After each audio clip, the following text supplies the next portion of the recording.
मैं मां भारती को,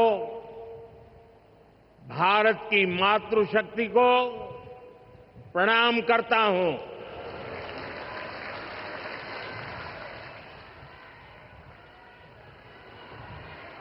आज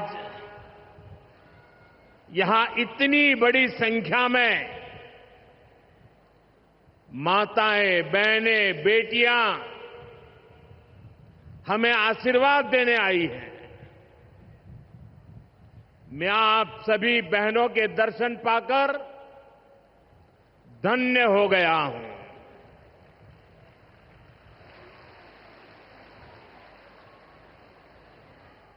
भाइयों बहनों, आज लोकमाता देवी अहिल्याबाई होलकर जी की 300वीं जन्म जयंती है। 140 करोड़ भारतीयों के लिए ये अवसर प्रेरणा का है। राष्ट्र निर्माण के लिए हो रहे भगीरथ प्रयासों में अपना योगदान देने का है। देवी अहिल्याबाई कहती थी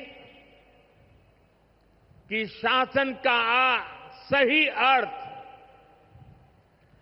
जनता की सेवा करना और उनके जीवन में सुधार लाना होता है। आज का कार्यक्रम उनकी इस सोच को आगे बढ़ाता है। आज इंदौर मेट्रो की शुरुआत हुई है। दतिया और सतना भी अब हवाई सेवा से जुड़ गए हैं। ये सभी प्रोजेक्ट मध्य प्रदेश में सुविधाएं बढ़ाएंगे, विकास को गति देंगे और रोजगार के अनेक नए अवसर बनाएंगे। मैं आज इस पवित्र दिवस पर विकास के इन सारे कामों के लिए आप सबको, पूरे मध्य प्रदेश को बहुत बहुत बधाई देता हूं। साथियों, लोकमाता देवी अहिल्याबाई होलकर, ये नाम सुनते ही मन में श्रद्धा का भाव उमड़ पड़ता है। उनके महान व्यक्तित्व के बारे में बोलने के लिए शब्द कम पड़ जाते हैं। देवी अहिल्याबाई प्रतीक है कि जब इच्छा शक्ति होती है, दृढ़ प्रतिज्ञा होती है, तो परिस्थितियां कितने ही विपरीत क्यों न हो, परिणाम लाकर दिखाया जा सकता है। 250-300 साल पहले जब देश गुलामी की जंजीरों में जकड़ा हुआ था, उस समय ऐसे महान कार्य कर जाना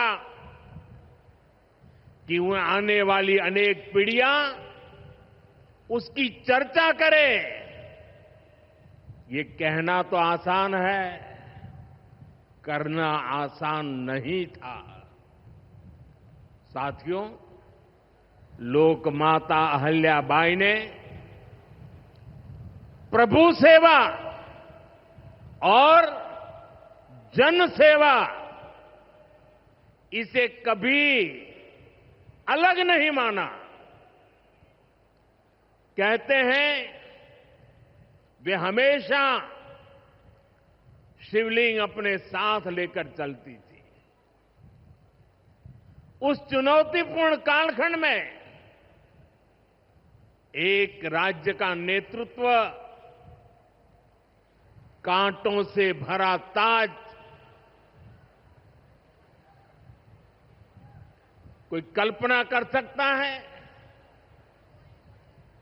कांटों से भरा ताज पहनने जैसा वो काम, लेकिन लोकमाता अहिल्याबाई ने अपने राज्य की समृद्धि को नई दिशा दी। उन्होंने गरीब से गरीब को समर्थ बनाने के लिए काम किया। देवी अहिल्याबाई भारत की विरासत की बहुत बड़ी संरक्षक थी। जब देश की संस्कृति पर, हमारे मंदिरों, हमारे तीर्थ स्थलों पर हमले हो रहे थे, तब लोक माता ने उन्हें संरक्षित करने का बीड़ा उठाया। उन्होंने काशी विश्वनाथ सहित पूरे देश में हमारे अनेकों मंदिरों का, हमारे तीर्थों का पुनर्निर्माण किया। और ये मेरा सौभाग्य है कि जिस काशी में लोक माता अहिल्याबाई ने विकास के इतने काम किए, उस काशी ने मुझे भी सेवा का अवसर दिया है। आज अगर आप काशी विश्वनाथ महादेव के दर्शन करने जाएंगे तो वहां आपको देवी अहिल्याबाई की मूर्ति भी वहां पर मिलेगी। साथियों, माता अहिल्याबाई ने गवर्नेंस का एक ऐसा उत्तम मॉडल अपनाया जिसमें गरीबों और वंचितों को सबसे ज्यादा प्राथमिकता दी गई। रोजगार के लिए, उद्यम बढ़ाने के लिए उन्होंने अनेक योजनाओं को शुरू किया। उन्होंने कृषि और वन उपज आधारित कुटीर उद्योग और हस्तकला को प्रोत्साहित किया। खेती को बढ़ावा देने के लिए छोटी छोटी नहरों की जाल बिछाई, उसे विकसित किया। उस जमाने में आप सोचिए, 300 साल पहले जल संरक्षण को बढ़ावा देने के लिए उन्होंने कितने ही तालाब बनवाए। और आज तो हम लोग भी लगातार कह रहे हैं, कैच द रेन, बारिश के एक एक बूंद के पानी को बचाओ। देवी अहिल्या जी ने 250-300 साल पहले हमें एक काम बताया था। किसानों की आय बढ़ाने के लिए उन्होंने कपास और मसालों की खेती को प्रोत्साहित किया। आज 250-300 साल के बाद भी हमें बार बार किसानों को कहना पड़ता है कि क्रॉप डाइवर्सिफिकेशन बहुत जरूरी है। हम सिर्फ धान की खेती करके या गन्ने की खेती करके अटक नहीं सकते। देश की जरूरतों को, सारी चीजों को हमें डाइवर्सिफाई करके उत्पादित करना चाहिए। उन्होंने आदिवासी समाज के लिए, गुमंतु टोलियों के लिए खाली पड़ी जमीन पर खेती की योजना बनाई है। ये मेरा सौभाग्य है कि मुझे एक आदिवासी बेटी आज जो भारत के राष्ट्रपति पद पर विराजमान है, उनके मार्गदर्शन में मेरे आदिवासी भाई बहनों की सेवा करने का मौका मिला है। देवी अहिल्या ने विश्व प्रसिद्ध माहेश्वरी साड़ी के लिए नए उद्योग लगाए। और बहुत कम लोगों को पता होगा कि देवी अहल्या जी हुनर की पारखी थी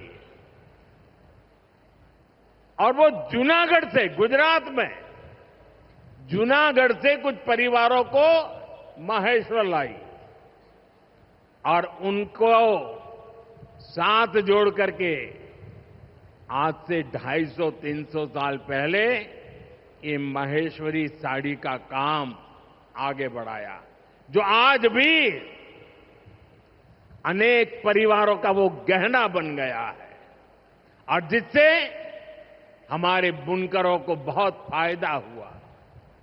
साथियों, देवी अहल्याबाई को कई बड़े सामाजिक सुधारों के लिए भी हमेशा याद रखा जाएगा।